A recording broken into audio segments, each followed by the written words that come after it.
nyumbani. Zamani sikuwa na siri yenu, nafungua moyo wangu. Mama ulibeba tumboni kwa uchungu, moyo ulijaa upendo na subira kuu. Miezi 9 ukatembea kwa neema ya Mungu, ingawa niliwa kulichoka kuwahi kukataa.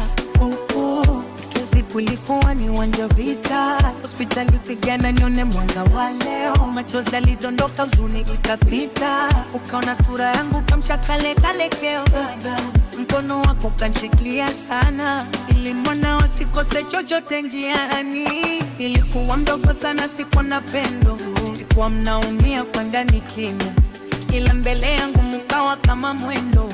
Kanifundisha namna kusimama imara. Mama na baba nataka mtuelewe, kila machozi yenye liyotoka hakukuwa bure, kila jasho mlilotoa gizani, kila ndoto mlizonibeba moyoni hakukuwa bure. Siku moja mtajivunia mwana, hata tabasamu na kufurahi sana.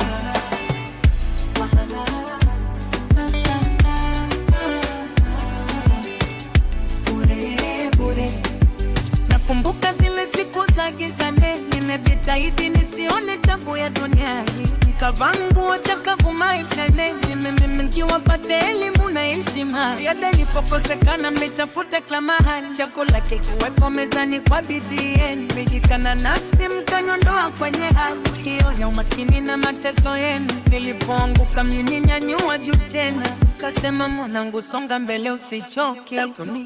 Kila dua yangu ina majina yenu, ushindi wangu ni zawadi kwenu pekee.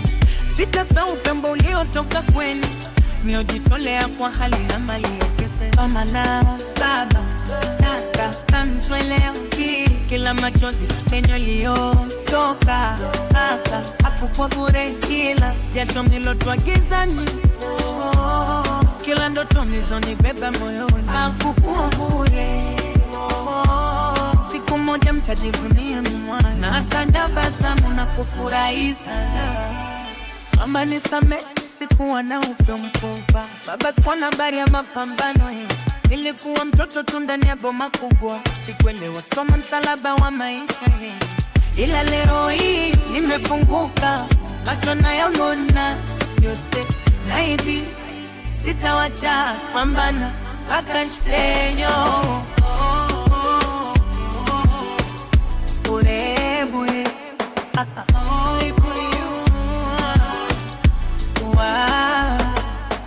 Mama na baba nataka mtuelewe, kila machozi yenye liyotoka hakukuwa bure, kila jasho mlilotoa gizani, kila ndoto mlizonibeba moyoni hakukuwa bure.